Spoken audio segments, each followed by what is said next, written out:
Good morning, dear students. First, let's do Brahmanath for concentration. Sabdhan Siddha. Om.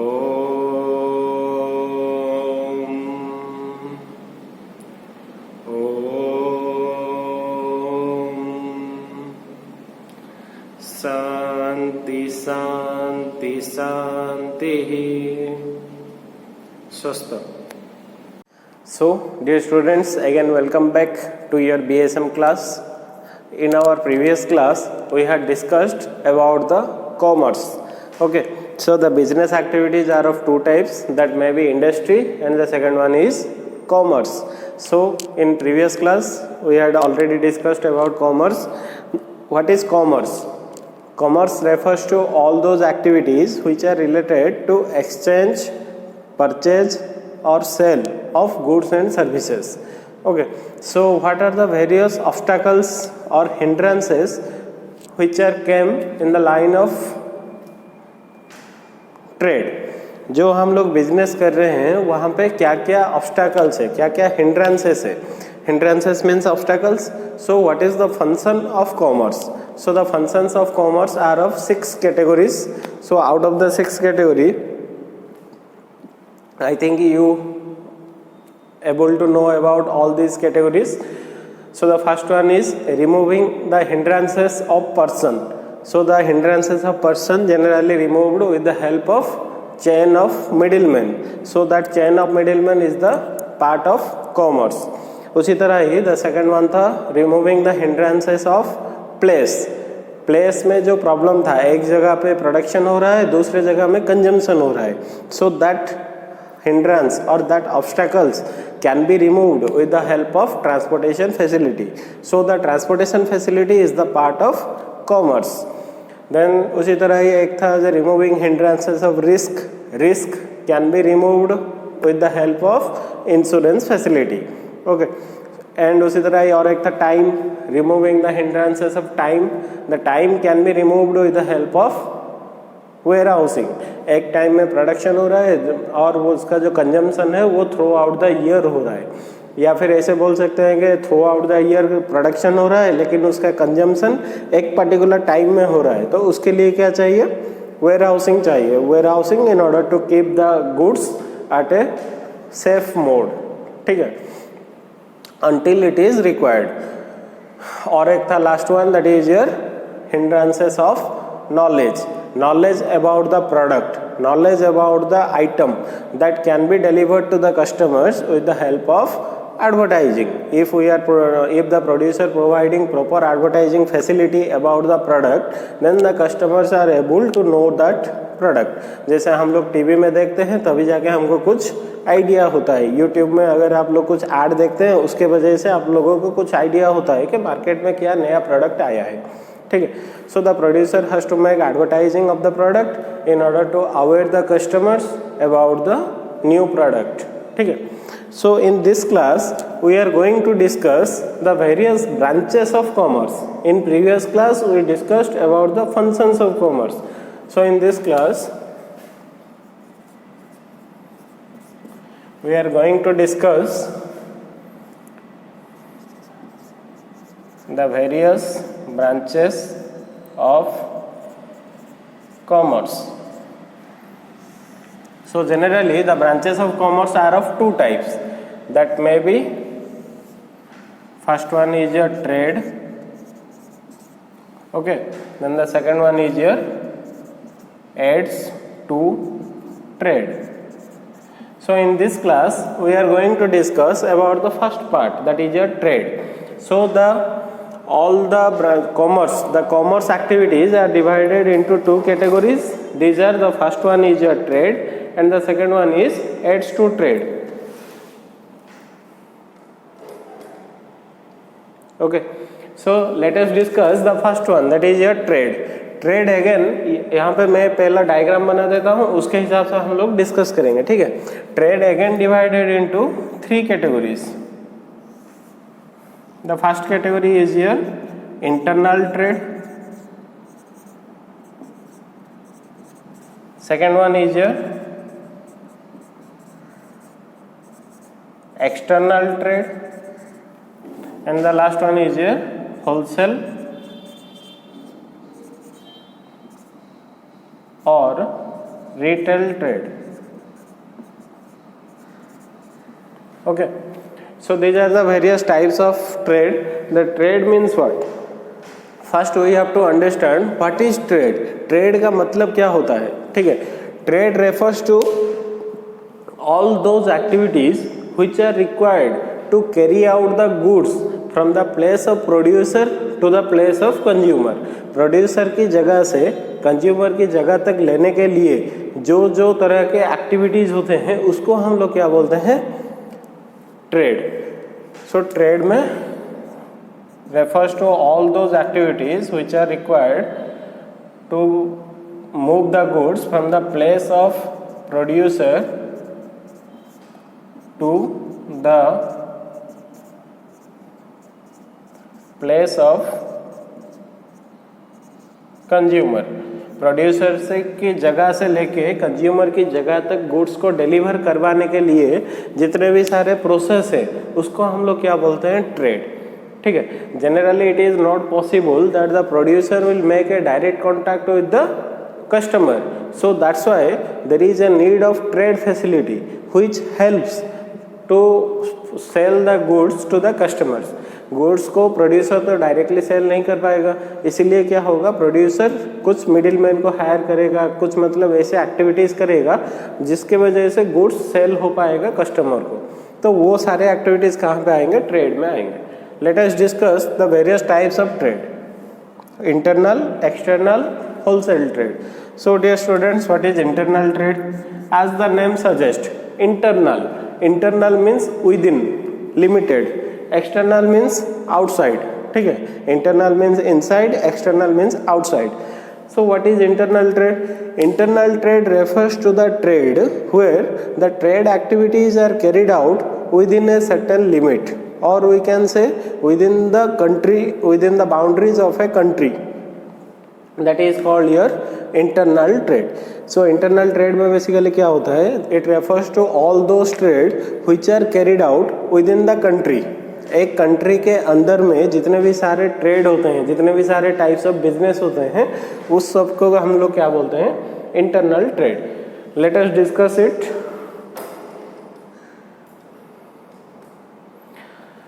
That internal trade again divided into three categories. What are they? The first one is your local trade. Second one, state or provincial. State trade or provincial trade. And the third one is your interstate trade. So let us understand this. The first one is your local trade. As the name suggests, local means locality. ठीक है. So here in this type of trade, in local trade, the producer and the consumer both belongs to the same place. एक particular place में, एक particular locality में दोनों ही रहते हैं, producer भी रहता है, कंज्यूमर भी रहता है.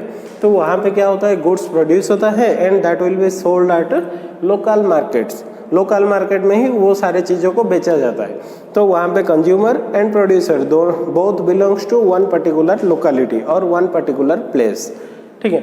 सो जो लोकल ट्रेड में एग्जाम्पल क्या हो सकता है, कौन सी तरह की गुड्स को हम लोग लोकल ट्रेड में यूज़ करते हैं. लोकल ट्रेड का एग्जाम्पल हो जाएगा जितने भी पेरिसेबल गुड्स है. लोकल ट्रेड का एग्जाम्पल क्या होगा, जितने भी पेरिसेबल गुड्स. Perishable goods. ठीक है. सो पेरिसेबल का मतलब क्या होता है, the goods which will be destroyed with in a few time. ऐसे भी बहुत सारे गुड्स हैं जो मतलब with in a few days, few time, जैसे कि मान लो एक दिन 2 दिन में ख़राब हो जाएंगे. उस तरह के गुड्स को हम लोग कहाँ पे बेचते हैं, लोकल ट्रेड में. उस तरह के गुड्स को हम लोग बेच रहे हैं. फॉर एग्जांपल क्या हो सकता है, जैसे कि मान लो वेजिटेबल्स. तो वेजिटेबल्स का एक पर्टिकुलर टाइम पीरियड होता है और उसको वही टाइम पीरियड में सेल करना है. सो हियर जैसे कि मान लो जितने भी फार्मर्स हैं वो क्या करते हैं, अपने लोकेलिटी जो अपने आसपास के मार्केट है वहाँ पे ही जाके गुड्स को बेच देते हैं। सो वेजिटेबल्स हो सकता है, बटर, मिल्क, ये सारे जितने भी जो मिल्क वाले जितने भी आइटम हैं, ब्रेड, एग, ये वाले जो आइटम होते हैं ये सब कहाँ पे आएंगे, लोकल ट्रेड में आएंगे। That means these are the perishable goods. Then the next one is your state trade. ठीक है, तो यहाँ पे जो पॉइंट को बोला गया है state trade means this type of trade. जैसे देखो, जैसे कि लोकल ट्रेड में क्या था, this type of trade only limited with in a particular place, particular locality. लेकिन जो स्टेट ट्रेड होगा, नाम ही सजेस्ट कर रहा है state trade, that means here this type of trade is limited with in the boundaries of A state. एक particular state में, जैसे कि इंडिया में बहुत सारे स्टेट हैं, जैसे उड़ीसा एक स्टेट है, तो ये वाला जो ट्रेड है that limited with in the state. Orissa के अंदर में ही हम लोगों को बिजनेस करना है, उड़ीसा के बाहर हम लोग जाके बिजनेस नहीं कर सकते हैं। So that type of trade is coming under your state trade. जैसे कि लोकल ट्रेड, अगर हम लोग बरहमपुर में ही बिजनेस कर रहे हैं, बरहमपुर का ही प्रोड्यूसर है, बरहमपुर का ही कंज्यूमर है, तो वो वाला जितने भी ट्रेड हो जाएंगे वो local trade within Berhampur. State trade क्या होगा, the trade which are limited within or restricted within the boundaries of a state, within the particular state ये restricted हो जाएगा। तो यहाँ पे भी कुछ रूल्स एंड रेगुलेशंस है। अगर मतलब जैसे कि मान लो अगर गवर्नमेंट का कुछ रूल्स है कि ये वाला डिस्ट्रिक्ट से वो वाला डिस्ट्रिक्ट को गुड्स नहीं जाएगा, तो कुछ rule and regulations may be implicated by the government. So that state और प्रोविंशियल ट्रेड। अभी मतलब अभी हम लोग गंजाम में रह रहे हैं, गंजाम से हम लोग कोरापुट को गुड्स बेचेंगे, कंधमाल या फिर खुर्दा, यहाँ पे अगर हम लोग गुड्स बेचेंगे तो वो वाला ट्रेड बेचेंगे या फिर वहाँ से खरीदेंगे कुछ भी, तो वो वाला क्या हो जाएगा, स्टेट ट्रेड में आएगा। सो यहाँ पे कौन सी तरह की गुड्स को यूज़ किया जा रहा है स्टेट ट्रेड में, generally it deals with durable goods. Durable goods, durable मतलब जो लॉन्ग लास्टिंग तक चलेगा, लॉन्ग टाइम के लिए रह सकता है। जैसे कि राइस, दाल, ये सब जितने भी सारे आइटम्स हैं वो लॉन्ग टाइम के लिए रहता है, तो वो सब ड्यूरेबल गुड्स में आ जाएगा।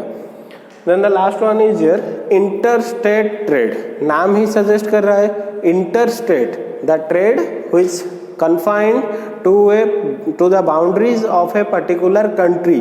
कंट्री मतलब जैसे इंडिया एक कंट्री हो गया, सो इंडिया के अंदर में अगर हम लोग बिजनेस कर रहे हैं तो वो क्या होगा, inter state trade. That means the trade activities are carried out within between the states. जैसे कि इंटर स्टेट में क्या था, बिटवीन द डिस्ट्रिक्ट था, लेकिन यहाँ पे इंटर स्टेट में बिटवीन द स्टेट, इंडिया से हम लोग छत्तीसगढ़ को गुड्स भेज रहे हैं, या फिर इंडिया उड़ीसा में हम लोग रह के आंध्र प्रदेश से गुड्स खरीद रहे हैं, तो वो वाला एक्टिविटीज़ कहाँ पे आएगा, inter state trade. So there are certain rules which are implemented by different state governments on other state governments. जैसे कि इंडिया का मे बी आंध्र प्रदेश में जो गवर्नमेंट है, या फिर आंध्रा से अगर हम लोग कुछ गुड्स खरीदते हैं उसके ऊपर कुछ रूल्स एंड रेगुलेशंस हो सकते हैं, या फिर अगर हम लोग वेस्ट बंगाल से कुछ गुड्स खरीदेंगे उसके ऊपर कुछ रूल्स एंड रेगुलेशंस रह सकते हैं। है बोल के कुछ कंफर्म नहीं है, रह सकता है बोल के दिया गया है, हो सकता है। अगर गवर्नमेंट ने कुछ इम्पोज किया होगा, कुछ मतलब रूल्स बनाया होगा, उसके हिसाब से ट्रेड करना पड़ेगा, ठीक है। So that comes under your interstate trade. तो इंटरस्टेट में भी कौन सी तरह का गुड्स जनरली यूज हो रहा है, जनरली ड्यूरेबल गुड्स यूज हो रहा है इंटरस्टेट में। So these are the various types of internal trade. Okay, next discuss about external trade. So internal trade means within the country. External trade means the trade activities which are carried out beyond the country, outside of the countries, that comes under your external trade. So here the trade activities are carried out within more than one country. एक country से ज़्यादा, बहुत सारी country में अगर हम लोग deal कर रहे हैं तो वहाँ पे वो वाला बिजनेस होगा इंटरनल ट्रेड। जैसे कि हम लोग अभी इंडिया में हैं और हम लोग गुड्स खरीद रहे हैं चाइना से, तो हमारा जो ट्रांजैक्शन होगा वो कहाँ पे आएगा, जो ट्रेड होगा वो एक्सटर्नल ट्रेड में आएगा, क्योंकि हम लोग एक कंट्री दूसरे कंट्री के साथ डील कर रहे हैं। या फिर अगर हम लोग इंडिया में हैं और हम लोग बाहर से अगर कोई गुड्स खरीद रहे हैं, अमेरिका से गुड्स खरीद रहे हैं, तो वहाँ पे वो वाला एक्टिविटीज आएगा एक्सटर्नल ट्रेड में। So the external trade again divided into two types, that may be import trade or that may be export trade. So what is import, what is export? Import means when the goods are purchased from outside country. Goods are purchased from outside country, that is called your import. Import refers to purchase. Export refers to sell. When goods are sold to the outside countries, that comes under your export trade. Okay. So here the external trade is carried out between two countries, two or more countries, that comes under your external trade. So what do you think? Is there any rules and regulations are there or not for internal and external for external trade? Import export करने के लिए कुछ rules and regulation होगा या नहीं होगा? Yes, there are some rules and regulations which are implicated by the different governments. ठीक है. अभी जैसे इंडिया गवर्नमेंट का अगर कुछ रेस्ट्रिक्शन है पाकिस्तान से गुड्स खरीदने के लिए, तो वो वाला रेस्ट्रिक्शन लागू होगा बिजनेस पे भी. ठीक है. उसी तरह ही अगर पाकिस्तान का कुछ रेगुलेशन है इंडियन प्रोडक्ट के लिए, तो वहाँ पे भी वो लोग लागू करेंगे जो उनका रूल्स एंड रेगुलेशंस होगा. ठीक है. So that is your external trade. Then the last one, that is your wholesale trade और retail trade. As the name suggest, who is a wholesaler and who is a retailer? First, who is a wholesaler? Wholesaler is a person who buys the large quantity of goods from the producer and sells in small quantity of goods to the retailer. So जो wholesaler होता है वो कौन होता है? He buys the goods from producer. P stands for producer in large quantity, and P के बाद कौन आएगा? Wholesaler आएगा. Then he sold out the goods to the retailer in small quantity. So the person who buys the goods in large quantity from the producer and sold that in small quantity to the retailers, that he is known as wholesaler. उसी तरह retailer कौन होगा? Retailer is a person who buys the goods in large quantity from the wholesaler. wholesaler से goods खरीदता है, उसको कहाँ पे बेचता है? wholesaler से goods आया retailer के पास, retailer से आएगा consumer के पास. So the retailer is a person who buys the goods in large quantity from the wholesaler and sold those goods in small quantity to the customers. जैसे कि हमारे गली में एक दुकान है, एक छोटा वाला गली में दुकान है, तो वो क्या हो जाएगा? वो रिटेल शॉप. वहाँ पे different types of varieties available है और वो रिटेल शॉप होता है, क्योंकि हम लोग वहाँ से कोई एक दो ऐसे मतलब प्रोडक्ट खरीदते हैं. लेकिन जो होलसेलर होता है, होलसेल वाला जो दुकान होता है, वहाँ पे अगर हम लोग जाएंगे तो we have to purchase a large quantity of goods. ऐसे नहीं है कि मतलब एक पीस मांगोगे तो वो देगा. So in wholesale trade we have to sell in large quantity and we have to purchase also in large quantity in wholesale trade. So the wholesale and retail trade, the trade in wholesale trade, the trade which is done by the wholesaler is called wholesale trade. The trade activities which is done by the retailer is called retail trade. Okay. So retailer is the link between wholesaler and consumer, and the wholesaler is the link between producer and retailer. Okay. So this is all about your trade. I hope all of you go through this video and able to understand what is internal trade, what is external trade, and what is wholesale and retail trade. So in our next class we will discuss about the aids to trade. Okay. So if you guys are having any doubt, you can call me. Thank you.